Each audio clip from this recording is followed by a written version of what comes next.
ఎండీగా పనిచేసిన వాసుదేవరెడ్డి లాంటి అధికారులు వాళ్ళు ప్రభుత్వ విధుల్లో ఉండి వాళ్ళు ప్రభుత్వ అధికారులకి సమాచారం ఇచ్చి వాళ్ళ వేరేబౌట్స్ తెలియజేయాల్సిన దగ్గర వాళ్ళు తప్పించుకు తిరుగుతున్నది ఎంత కీలకంగా ఉందో.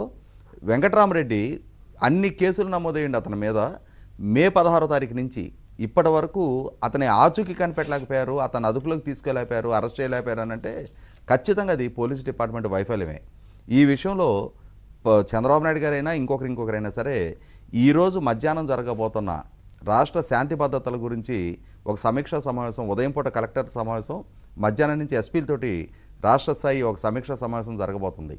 ఈ సమీక్షా సమావేశంలోనైనా సరే పోలీస్ డిపార్ట్మెంట్కి సవాలు విసిరే సాహసం చేస్తున్న ఇటువంటి నాయకుల్ని, ఇవాళ నాయకుల స్థాయిలో ఉన్నాళ్ళు వాళ్ళని అంటే కనిపెట్టలేని పరిస్థితులు ఉత్పన్నమవుతూ ఉంటే ఇక సామాన్య ప్రజలకు సంబంధించి మాత్రం పోలీస్ డిపార్ట్మెంటు చాలా అత్యుత్సాహం ప్రదర్శన చేస్తుందా? ప్రజల దగ్గరికి వచ్చేటప్పటికి మాత్రం ఎక్కడలేని వీరత్వం ప్రదర్శిస్తారా? 100కి 100 ఈ విషయంలో పోలీస్ డిపార్ట్మెంట్ మరింత మెలకుగా వ్యవహరించి తీరాల్సిన అవసరం ఉంది.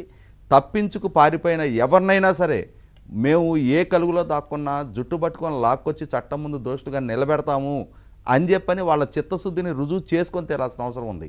ఇక్కడ గమనించుకోవాల్సింది ఏంటి అంటే గత ప్రభుత్వం ఒక పోలీస్ డిపార్ట్మెంట్ని ఒక రకంగా ప్యారలైజ్ చేసేసింది. కేవలం ప్రత్యర్థుల కోసమే పనిచేసే పూర్తి వాళ్ళ రెగ్యులర్ పోలీసింగ్ విధుల నుంచి దూరం చేసి ఒక రకమైన ప్యారలైజ్ చేసేసింది. అటువంటి స్థితి నుంచి ఇప్పుడు మళ్ళీ తిరిగి రెగ్యులర్ పోలీసింగ్ వైపు వాళ్ళకు ఒక పునరుజ్జీవనం కలిగించే దిశగా ఈ ప్రభుత్వం ప్రయత్నం చేస్తూ ఉంది. అదే సందర్భంలో నాకు చాలామంది పోలీస్ డిపార్ట్మెంట్లో వ్యక్తిగతంగా పరిచయం ఉన్న అధికారులు ఉన్నారు, సిబ్బంది ఉన్నారు. వాళ్ళందరూ కూడా ఒక రకమైన కసితో ఉన్నారు. మమ్మల్ని మేము రుజువు చేసుకోవాల్సిన సందర్భం ఆసనమైంది. గత ప్రభుత్వం మాకు ప్రభుత్వ ఉద్యోగులుగా మాకు ఏ విధమైన మేలు చేకూర్చకపోగా మమ్మల్ని వాళ్ళ సమాజానికి ఒక వ్యతిరేకులుగా చిత్రీకరిస్తూ వచ్చింది. మమ్మల్ని ఒక టూల్గా ఉపయోగపెట్టుకొని రాజకీయపు వేధింపులకి వాళ్ళ కక్ష సాధింపు ధోరణులకి మమ్మల్ని మా భుజం మీద తుపాకీ పెట్టి కాలుస్తూ వచ్చారు. మిగిలిన రాజకీయ పక్షాలు మమ్మల్ని శత్రువులుగా పరిగణించే స్థితికి దిగజార్చారు అని చెప్పని వాళ్ళు చాలా సందర్భాల్లో ఓపటం జరిగింది. ఇటువంటి పరిస్థితి నుంచి వాళ్ళ ప్రజలకు స్పష్టమైన తీర్పిచ్చారు. కొత్తగా పదవి బాధ్యతలు చేపట్టిన ప్రభుత్వం అధికారంలోకి వచ్చింది. పదవి బాధ్యతలు చేపట్టి కూడా దాదాపుగా ఇప్పటికి 53-54 రోజుల కాలం గడిచిపోయింది. ఇప్పటికైనా సరే ఆ ప్రాపర్ మెకానిజం సెట్ చేసుకొని తీరాలి. ఎవరెవరైతే ఇవాళ ఈ విధమైన నేరపూరిత చర్యలకు పాల్పడ్డ వాళ్ళకి సమాచారం అందిస్తున్న వాళ్ళని వాళ్ళ ఫోన్స్ ట్యాప్ చేస్తేనో లేదు వాళ్ళ ఫోన్లు కాల్ లిస్టులు చెక్ చేస్తేనో తెలుసుకోలేనంతటి అంటే ఎవరి ఫోన్ నుంచి వాళ్ళకి సమాచారం వెళ్ళిందనేది ఏం చేతులు గవర్నమెంట్ దగ్గర మెకానిజం ఉంటుంది కదా. మొట్టమొదట ఇంటి దొంగలను ఐడెంటిఫై చేయండి. మొట్టమొదట మీ డిపార్ట్మెంట్లో ఈ విధమైన సమాచారాన్ని చేరవేస్తున్న ఇంటి దొంగలు ఎవరో మొట్టమొదటి వాళ్ళని ఐడెంటిఫై చేయండి. 4 మీద చర్యలు తీసుకోండి. అప్పుడు మొత్తం డిపార్ట్మెంట్ అంతా స్ట్రీమ్లైన్ అయిపోద్ది.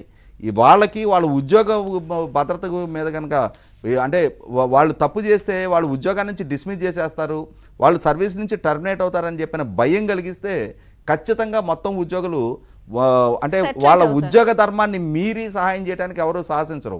ఇవాళ మా ఉద్యోగం మాకు సేఫ్గా ఉంటుంది, మేము ఏం చేసినా నడుస్తుంది, మమ్మల్ని కాపాడే వాళ్ళు ఎవరో ఒకళ్ళు ఉంటారని చెప్పిన ఒక ధైర్యంతో ఒక బరితెగింపుతోటి ఇవాళ మొట్టమొదట కొంతమంది అధికారులు ఈ విధంగా ప్రవర్తిస్తూ ఉన్నప్పుడు ఖచ్చితంగా మొట్టమొదట మీ ఇంటి దొంగల్ని వాళ్ళని సెటరేట్ చేసుకోండి.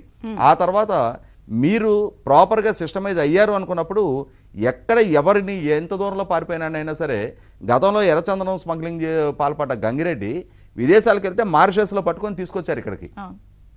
కాబట్టి వాళ్ళ అంతకన్నా పెద్ద మొగాళ్ళేం కాదు వీళ్ళందరూ.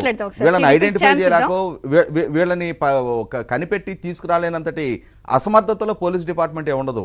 కాబట్టి కొంచెం మీకు అంటే మీ క్రెడిబిలిటీ ఫ్యాక్టరీ వాళ్ళ మీ ఉనికికి సవాల్ విసురుతూ ఉన్నారు. మరి మీరు ఎంత స్థాయిలో దాన్ని నిలబెట్టుకుంటారో ఆలోచన చేయండి.